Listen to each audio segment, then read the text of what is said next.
నమస్కారం. లక్ష్మీ పంచాంగం ఛానల్‌కు స్వాగతం. శ్రీ మాత్రే నమః. అందరికీ శుభోదయం. ఈరోజు మనందరికీ అంతా మంచే జరగాలని కోరుకుంటూ ముందుగా ఒక మంచి మాట చెప్పుకొని ఈరోజు పంచాంగం, ఈరోజు శుభకార్యాలు చేసుకోవచ్చా? ఈరోజు దినఫలాలు తెలుసుకుందాం. ప్రేమించాలంటే మనస్సు ఉండాలి. ప్రేమను తెలపాలంటే ధైర్యం ఉండాలి. ప్రేమను పొందాలంటే సహనం ఉండాలి. ప్రేమించబడాలంటే అదృష్టం ఉండాలి. ప్రేమను జీవితాంతం కాపాడుకోవాలంటే నమ్మకం ఉండాలి. ప్రేమికుల రోజు శుభాకాంక్షలు. మంచి మాట. విద్య అవసరం. 1 జీవనోపాధి ఎలా కల్పించాలో నేర్పేది. 2 ఎలా జీవించాలో నేర్పేది. మన కళ్ళల్లో కష్టాన్ని, మన మాటల్లో ఇష్టాన్ని తెలుసుకున్న వారే నిజమైన ఆత్మీయులు. మెదడుకు మేత. చివర్లో మీకు చిన్న ప్రశ్న ఉంటుంది, దానికి సమాధానం కామెంట్లో తెలపండి. ఈరోజు పంచాంగం చూద్దాం. శ్రీ శోభకృత్నామ సంవత్సరం, ఉత్తరాయణం, శిశిర ఋతువు, మాఘమాసం, శుక్లపక్షం, ఫిబ్రవరి 14, 2024 బుధవారం. సూర్యోదయం ఉదయం 6:47, సూర్యాస్తమయం సాయంత్రం 6:13. చంద్రోదయం ఉదయం 9:56, చంద్రాస్తమయం రాత్రి 10:50. తిథి పంచమి మధ్యాహ్నం 12:13 వరకు. తదుపరి షష్ఠి. నక్షత్రం రేవతి ఉదయం 10:43 వరకు. తదుపరి అశ్విని. కరణము బాలవ మధ్యాహ్నం 12:13 వరకు. తదుపరి కౌలవ రాత్రి 11:12 వరకు. తదుపరి తైతుల. యోగము శుభము రాత్రి 7:55 వరకు. తదుపరి శుక్రము. అశుభ సమయాలు. రాహుకాలం మధ్యాహ్నం 12:30 నుండి 1:56 వరకు. యమగండం ఉదయం 8:13 నుండి 9:38 వరకు. గుళిక కాలం ఉదయం 11:04 నుండి 12:30 వరకు.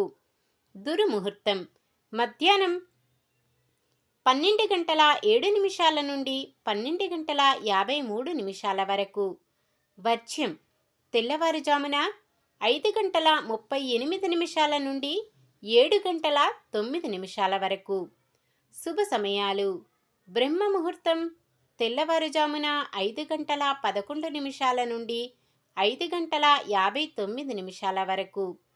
అమృత గడియలు రాత్రి 2:37 నుండి 4:08 వరకు. అభిజిత్ ముహూర్తం ఈరోజు లేదు. ఫిబ్రవరి 14 బుధవారం. ఈరోజు మంచిదేనా? ఈరోజు శుభకార్యాలు చేసుకోవచ్చా తెలుసుకుందాం. ఈరోజు ఉన్న తిథి పంచమి మధ్యాహ్నం 12:13 వరకు ఉంటుంది. తదుపరి షష్ఠి.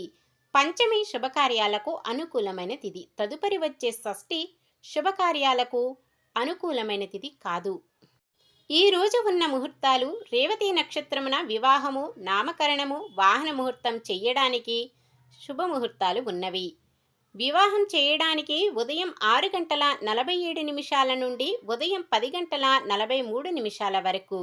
నామకరణం చేయడానికి ఉదయం 6:47 నుండి మరుసటి రోజు ఉదయం 9:26 వరకు ఉంటుంది. వాహన ముహూర్తం చేయడానికి ఉదయం 6:47 నుండి మధ్యాహ్నం 12:10 వరకు ఉంటుంది. అలాగే ఈరోజు అక్షర అభ్యాసం చేయడానికి ముహూర్తము బుధవారం షష్ఠీ తిథి అశ్విని నక్షత్రమున సింహ లగ్నమందు సాయంత్రం 6:20 నుండి 7 వరకు అక్షర అభ్యాస ముహూర్తము ఉన్నది. సాధారణమైన పనులు. మనం ప్రతిరోజు చేసుకునే పనులకు ఎటువంటి దోషాలు ఉండవు కాబట్టి యథావిధిగా చేసుకోవచ్చు. సూర్యుడు కుంభరాశిలో ఉంటారు. చంద్రుడు ఉదయం 10:43 వరకు మీనరాశిలోను, తదుపరి మేషరాశిలోను ఉంటారు. ఈరోజు పండుగ, దాని ప్రత్యేకత. ఈరోజు వసంత పంచమి, సరస్వతీదేవి పుట్టినరోజు. ఈరోజు చాలామంది తల్లిదండ్రులు తమ పిల్లలకు అక్షరాభ్యాసం చేయిస్తారు.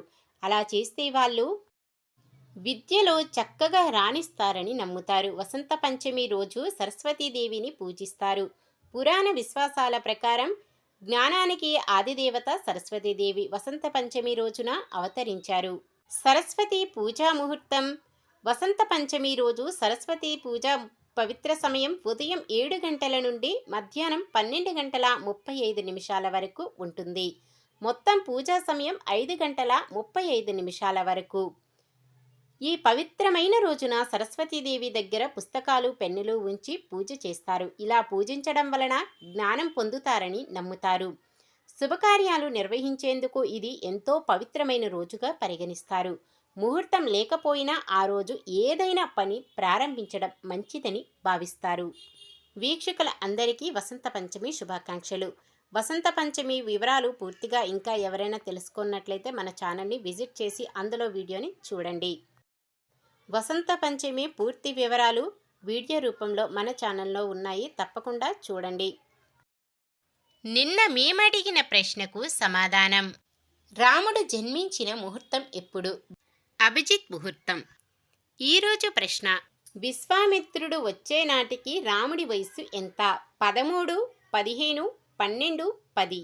సమాధానాన్ని కామెంట్లో తెలపండి.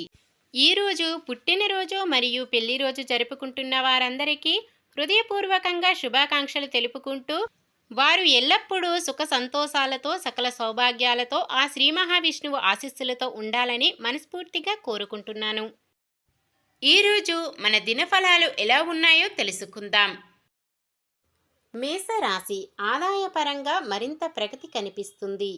వృషభ రాశి విద్యావంతులు మేధావులు ఈ కాలంలో మరింత రాణిస్తారు. మిథున రాశి ఆదాయం కొంత నిరాశాజనకంగా ఉన్నా కొంత వెసులుబాటు కలిగి సొమ్ము అందుతుంది. కర్కాటక రాశి 2-3 విధాలుగా ధనప్రాప్తి కలిగే అవకాశాలు ఉన్నాయి. సింహరాశి బంధువులు స్నేహితులు మీ సలహాల కోసం మాట కోసం పరితపిస్తారు. కన్య రాశి భూములకు సంబంధించిన గొడవలు తీరుతాయి. తులారాశి నిర్ణయాలలో ఎటు తేలక సతమతమవుతారు. వృశ్చిక రాశి భార్యాభర్తల మధ్య సమస్యలు వివాదాలు నెలకొని పరీక్షగా మారవచ్చు. ధనుస్సు రాశి చేపట్టిన కార్యక్రమాలు ప్రారంభంలో పూర్తి చేస్తారు. మకర రాశి ఏ పని చేసినా విజయవంతమే కాగలదు. కుంభరాశి బంధువర్గంతో వివాదాలు నెలకొని కలత చెందుతారు. మీనరాశి చాకచక్యంగా అత్యంత నేర్పుగా వ్యవహారాలు చక్కదిద్దుతారు. ఈ వీడియో కనుక మీకు నచ్చినట్లయితే వెంటనే లైక్ చేయండి. మన వాళ్ళందరికీ ఉపయోగపడవచ్చు, తప్పకుండా షేర్ చేయండి. మన ఛానల్ని ఎవరైనా సబ్స్క్రైబ్ చేయనట్లయితే వెంటనే సబ్స్క్రైబ్ చేసుకోండి. పక్కనే ఉన్న బెల్ ఐకాన్ని క్లిక్ చేయండి. ఆల్ అనే ఆప్షన్ని సెలెక్ట్ చేయండి. నమస్కారం. లోకా సమస్త సుఖినో భవంతు.